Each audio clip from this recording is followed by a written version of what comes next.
the live section with Alex Dombrandt. If you'd like to ask him a question, please raise your virtual hand and we will come to you. Who would like to go first, please? Ben, thank you. Hi, Alex. Yeah, it was announced earlier this week that Toby Faletau will be returning this weekend. Are you looking forward to the battle with him at number 8? Yeah, definitely. Yeah, he's obviously a great player who's played, loads of games for Wales. So yeah, no, if selected, it will be a great test for me to go up against him for sure. Yeah, is there anything from his game that you're particularly cautious of?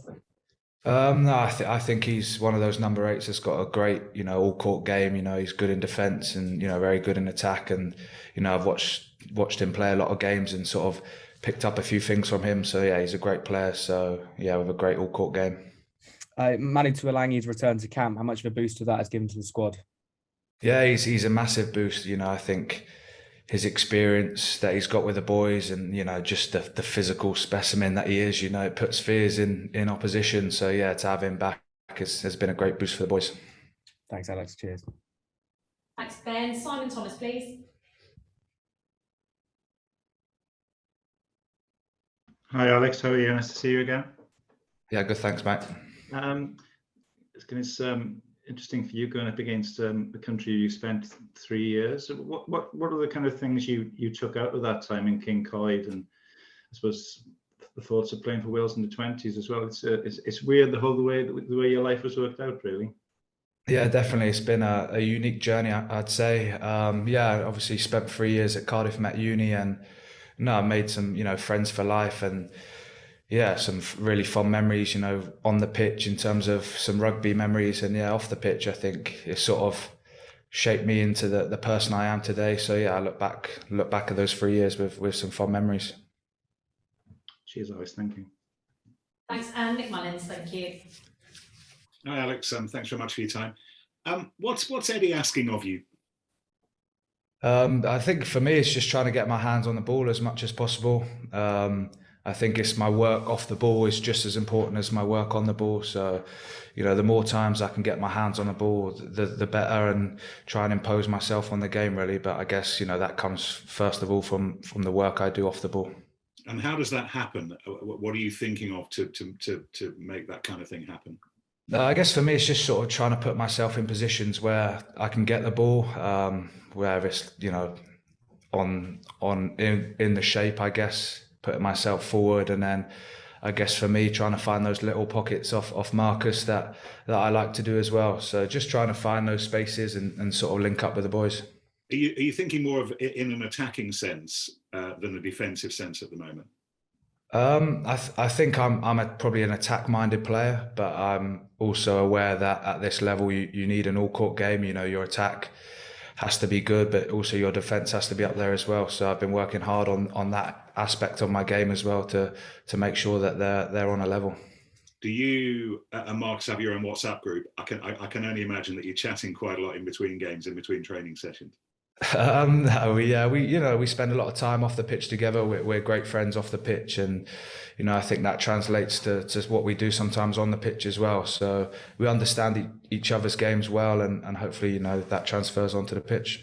I know Eddie likes the hybrid play. You ever played in midfield? Do you fancy 12 or 13 one day?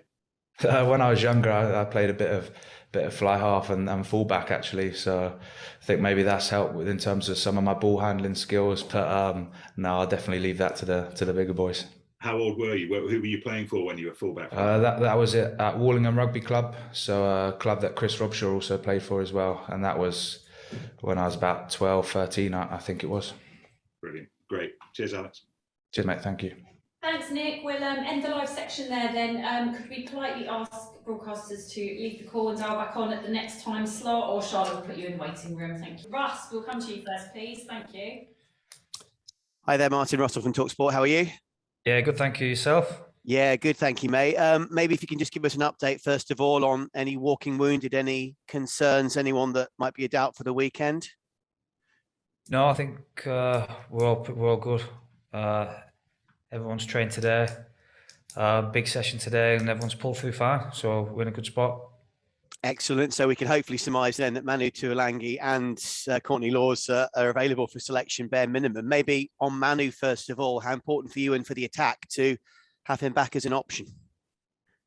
Yeah, Manu adds a lot. His physical presence, his footwork, his leg speed, and just what the things he can do, not many other people can do. So it just gives you a different dimension to potentially play off. So yeah, it's great having him back in the mix for selection. And so often he and Henry Slade in the past have combined for some excellent work with England. What's your take on what might have to say change but evolve, and what potential you might have if the two can take to the field together again? Yeah, it just gives us that little bit of flexibility in what we can do. So obviously Slady and Manu played really well in the autumn together, and has done previously. And I think if both are selected this week, I'm sure they'll continue to do so. So it's going to be interesting if they both take the field. Yeah. Courtney Laws as leader, how important to have him as an option in every sense for what he's brought to the table for so many years.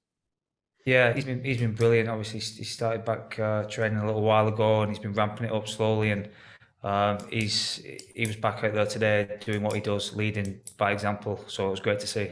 And just finally from me, Wales, a chance for you to coach this great fixture and such an important one with both teams 1 win from 2. It's huge at the weekend for so many reasons, isn't it?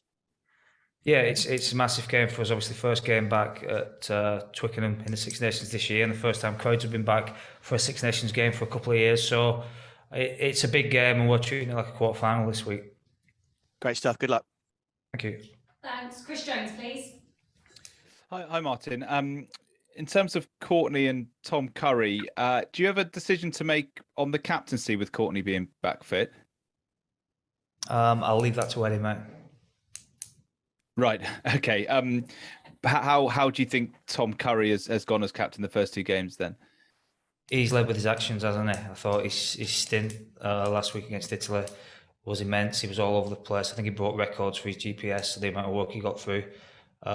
He's been really, really good for us, and whether he's captain or not, he'll continue to be a pivotal part of the team. And could you just expand a bit on that quarter final? I mean, makes sense just seeing this quarter you got to win win a final. So you're sort of targeting this as 3 big games to win the Six Nations. Yeah, well, we have to. I think it's knockout stages now for us. We want to keep improving each week, and we know Wales fight like really hard and are going to make it really difficult for us. So we've got to go into this with that quarter-final mentality, and we've got to go after Wales this week. We're going after them. Great, thank you. Thanks, Duncan Beck, please. Thank you. Hey, Martin, just check on a couple of players. Jack Nile, has he been able to train? I know he had concussion in the last game. Yeah, no, he was flying about there today. He's good. Yeah. Okay, Sam Simmons, he had that hip issue that's been managed. Was he out there as well? He was out there. Everyone was out there today, mate. Okay, great. And so just again on this quarter-final aspect of the match that you were talking about, is that in a way ideal preparation for a World Cup? I know the World Cup's coming next year. That's a way you would have to approach it if you get into the last 8 of the World Cup. Yeah, you possibly would, yeah, but we're just approaching it how we've got to approach these next 3 games, and that's our mentality going into these 3 games. Knockout stages, if we don't get the result on Saturday, we're out. So it's quarter final for us, yeah. Okay, thank you. Cheers. Cheers. Thanks, Ben. We've got time for one quick one for the live before we move to the rights briefing. Thank you. Yeah, just a quick one. Hi, Martin. England's attack burst into life with that sort of high tempo, headed by the pacey halfbacks of Randall and Smith. Are you looking to replicate that on Saturday? Yeah, if the game presents itself that way, yeah, we want to play quick. We want to play with some pace on the ball, and we want to be positive in the way we want to play, and not wait for opportunities. We want to try and create them. So obviously Wales will pose a big threat with the defence and the way they dig in for each other. So we're going out there with an attacking plan, yeah. Yeah, thanks, Martin. Cheers. Thank you. Thanks, guys. We'll end the live section there. Could we politely ask broadcasters to leave the room? Thank you very much. Thank you.